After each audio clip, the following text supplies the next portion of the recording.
DCI from Pangani were trying to see how they could corner this vehicle through trailing using the number of the boy that was believed to be in that car. Unfortunately, there were cars down there. These guys were coming from a range where they had gone to meet their colleagues from Pakistan. Killing of a Pakistani national at Tinga Market, Kajiado County last evening. Our rapid response team has already been dispatched to the name of that Pakistani national is Arshad Sharif, aged 50, who incident happened on 23rd at 22 hours. With this statement, I assure Kenyans of full commitment to deliver on its mandate and consequently contribute towards professionalism of the National Police Service. Good day, my friend. This is a Pakistani talking to the Kenyan friends. I have full respect of the Kenyan people, and the people of Pakistan have a great respect for the nation of Kenya. But at the same time, we have some of the complaints with the recent issues which have taken place in terms of Mr. Arshad Sharif, who was a very renowned journalist of Pakistan. He was one of the topmost anchor of the television show here at the #1 television station, and we used to watch him every evening. He was an investigative journalist, and he unearthed many of the cases which had happened in Pakistan. He was a kind of person who would come, bring the documents, show it on the screens, date-wise, marking it, and then building his case with great detail.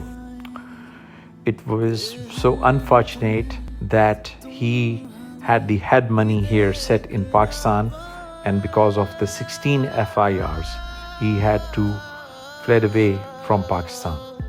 He went to Dubai, and the people who were against him, they went to Dubai and they said that kindly send the individual back to Pakistan.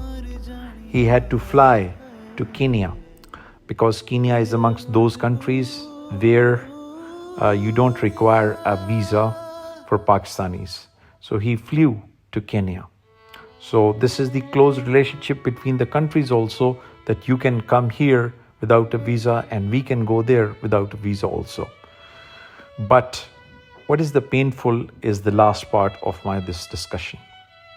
I wanted to tell you that a lady appeared on your national television saying that Arshad Sharif was shot dead by the police of the Kenyan government, and it was a case of misidentity.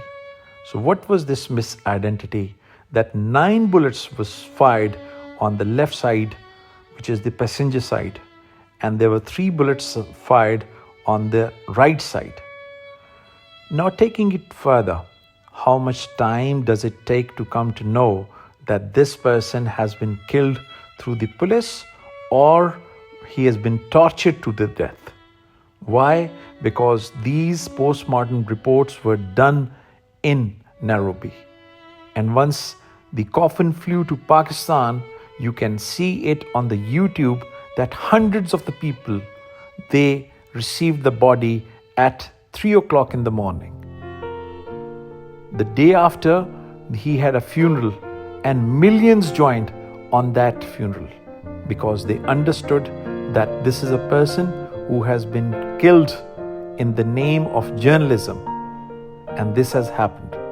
Now coming to this portion, which is the most painful, I'm coming to this portion. He was brought to Pakistan, and you can understand that his post-mortem was done here in Pakistan also. And it is only today, on 10th, that last time night we came to know that he was tortured for 3 hours, and then after that shot dead by 2 bullets, one in the head and one in the chest. Now, why I'm saying this thing? We two countries have very good relations, but once these statement comes from somebody credible from Kenya sitting in the government saying this thing, that it was a case of misidentity. Now coming to that portion where the Kenyans would realize that their government is telling a lie. What is this lie? Arshad Sharif never had 3 nails, so the nails were plucked off. Her fingers were broken. One of the ankle was broken. And the post-mortem report showed that he was being brutally tortured for 3 hours. Now see that such a big person, and when do you do such a torture? That you're trying to get some information from an individual and you're continuously beating that individual to give me that thing.